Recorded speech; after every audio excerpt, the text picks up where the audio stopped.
மந்திரத்தை மறந்தான் பிரம்மனே, அவனை சிறையினிலே அடைத்தான் முருகனே.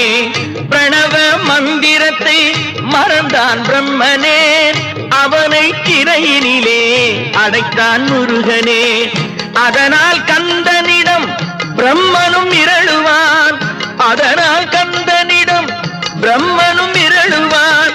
கந்தன் அடியவர்க்கு அவனும் அருளுவான், கந்தன் அடியவர்க்கு அவனும் அருளுவான். கந்தனிடம் செல்லுங்கள், என்ன வேண்டும் சொல்லுங்கள். கந்தனிடம் செல்லுங்கள், என்ன வேண்டும் சொல்லுங்கள். வந்தவினை தீந்துவிடும் மற்றவற்றை தள்ளுங்கள், வந்தவினை தீந்துவிடும் மற்றவற்றை தள்ளுங்கள். கந்தன் காலடியை